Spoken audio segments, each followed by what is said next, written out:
Assalamualaikum warahmatullahi wabarakatuh. Selamat sore, salam sejahtera untuk kita semuanya. Berbahagia sekali pada kesempatan sore hari ini saya Advokat Basuki bisa jumpai saudara saya sekalian. Mudah-mudahan selalu dalam kondisi sehat, baik, selalu dalam lindungan Tuhan Yang Maha Esa.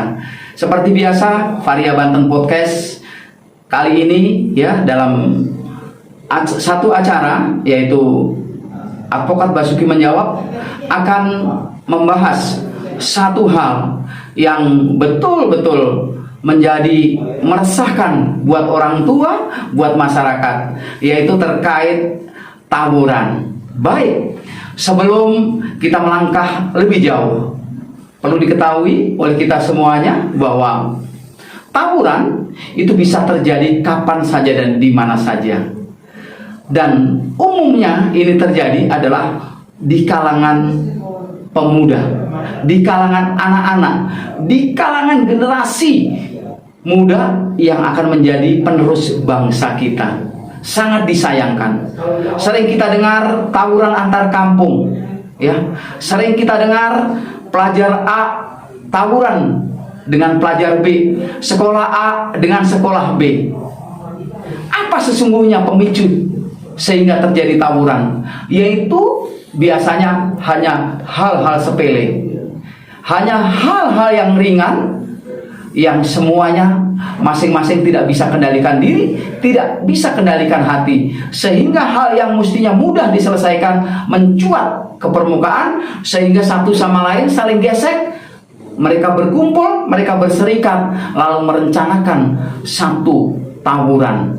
Bahkan terjadi tantangan bebas untuk mereka bertemu membuat satu tawuran. Dan tawuran ini biasanya terjadi itu di lingkungan-lingkungan tertentu. Contohnya kampung A, kampung B, sekolah A, sekolah B. Dan hal ini sesungguhnya sangat disayangkan. Ya, karena siapapun yang menang, siapapun yang kalah, dua-duanya akan rugi. Ruginya apa?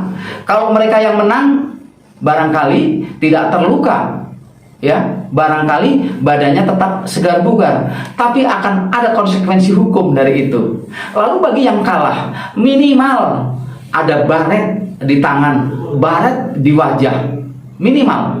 Dan yang paling fatal, cacat permanen. Naudzubillah min dzalik, meninggal dunia. Apa yang didapat coba, ya? Maka dari itu kepada saudaraku sekalian, ayo, masalah kecil dihilangkan, masalah besar dikecilkan, sehingga perdamaian bisa terjadi untuk kita semuanya. Baik, untuk selanjutnya saya akan menyapa netizen yang sudah mengirimkan pertanyaan kepada kami. Yang pertama yaitu dari saudara Agus dari Rangkas Bitung. Bapak, kalau tawuran bawa senjata walaupun tidak melukai, apakah masuk tindak pidana? Baik, saudara Agus, ya. Siapapun yang membawa senjata, kemudian dia ada di dalam satu lingkungan tawuran, ya. Jangankan di lingkungan tawuran, dia pergi sendiri saja di sepeda motor, di kendaraan roda 4, ataupun di mana saja. Kalau konteksnya tidak untuk bekerja, ya. Kenapa saya sebut tidak untuk bekerja? Banyak saudara kita yang naik kendaraan tapi untuk ke kebun, bawa golok, ya, bawa kampak dan lain sebagainya, itu tidak bermasalah. Tapi kalau orang yang tidak bekerja kemudian dia bawa golok, sedang ada razia, otomatis dia akan terjerat dengan undang-undang darurat, ya, dengan undang-undang darurat.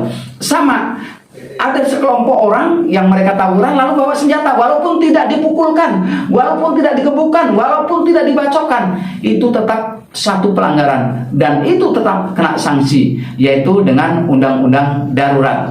Demikian ya, saudara Agus. Jadi hati-hati, nggak usah dekat-dekat lah yang tawuran-tawuran itu. Dan selanjutnya yang kedua, saudara Sopian, ini masih dari daerah Rangkas Bitung, Lebak. Belum tawuran, keburu ketahuan oleh polisi, apakah bisa dipenjara? Nah, ini maksudnya baru merencanakan kan ya? Ya kan, betul Sob ya? Nah, sedang direncanakan. Nah, perencanaan ini kan sudah ada niat, ya, sudah ada niat untuk melakukan satu tindak kriminal. Tetap halnya itu akan terjerat oleh peraturan, akan dijerat oleh undang-undang, dan semuanya ada sanksi hukumnya. Nah, hati-hati, jangan suka membuat rencana-rencana tawuran ya. Walaupun belum berjalan, itu tetap kalau sampai ketangkap kepada pihak yang berwajib, itu ada sanksi yang harus diterima ya. Terima kasih untuk pertanyaannya Sopyan. Lalu yang berikutnya Saudari Ratna dari Pontang. Halo Ratna, selamat sore, apa kabar? Ini pertanyaannya sangat bagus. Ketika seorang duluan menyerang, kemudian menyerang balik, dan orang yang kita lukai terluka, apakah bisa dihukum? Ya, yang menyerang ataupun yang diserang, tadi saya katakan sama-sama rugi. Ya, yang menyerang ataupun yang diserang sama-sama kena. Ya, pasal yang menunggu adalah kalau rame-rame 170 pengeroyokan. Tapi kalau saya sendiri hantem orang, itu penganiayaan 351. Semuanya sama-sama kena sanksi. Yang paling baik adalah damai. Boleh kita berdebat dengan mulut sekencang apapun, tapi tangan jangan melayang, kepala jangan nanduk. Ya, cukup dengan bibir kita. Setelah itu nggak mau, ya udah silakan saja. Itu sesungguhnya hanya kepuasan batin yang dikejar. Demikian. Selanjutnya yang keempat, ini dari saudara kita Ismet dari Kabupaten Tangerang, dari Balaraja. Ismet, selamat sore, apa kabar? Kalau janjian duel berantem tidak pakai senjata, kemudian lawan duel kalah, apakah lawan duel bisa lapor dan saya dipenjara? Wah, kalau mau duel, saran saya jangan seperti itu. Ikut dulu latihan, kemudian cari ring tinju, ya. Atau ada sekarang itu yang sering terjadi, yaitu duel bebas ya, atau MMA. Nah, MMA itu. Nah, itu ikut di sana saja. Kalau sampai itu terjadi luka dan lain sebagainya, itu tidak ada tuntutan hukum. Tapi apa yang saudara sampaikan, saudara Ismet sampaikan, apapun yang terjadi, sanksi hukum dan bui menanti. Yang kalah bonyok sampai meninggal dunia, yang menang bui menanti. Ayo silahkan pilih ya.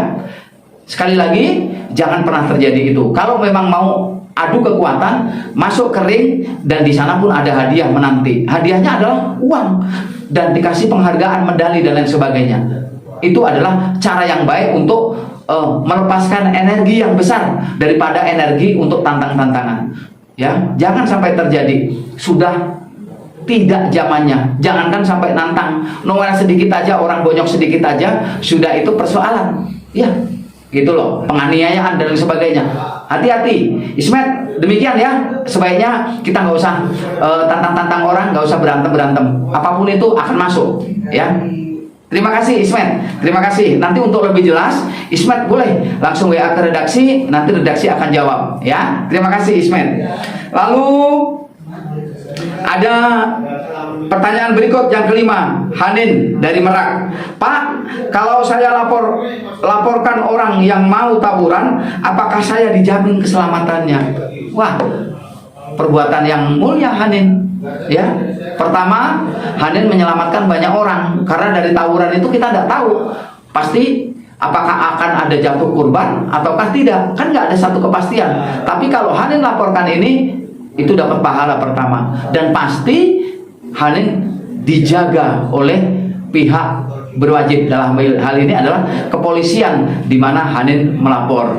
Perbuatan yang mulia. Nah, ini bisa ditiru oleh yang lain.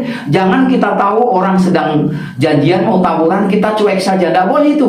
Ya, kita harus peduli kepada lingkungan kanan kiri kita. Terlampau indah, ya, kalau harus dinodai dengan berantem. Sangat rugi. Sudah bukan zamannya. Ayo generasi muda, ayo saudaraku semuanya, kita buang energi kita yang besar untuk mencetak prestasi, apapun itu prestasinya, di bidang kita masing-masing. Oke, untuk kali ini kita ketemu ya di Varia Banten Podcast pada hari ini. Cukup sekian dulu. Jangan lupa like ya, komen dan subscribe. Kalau memang masih ada pertanyaan, jangan lupa bertanya. Nanti kami akan jawab. Terima kasih. Semoga bermanfaat. Billahi taufik wal hidayah. Wassalamualaikum warahmatullahi wabarakatuh.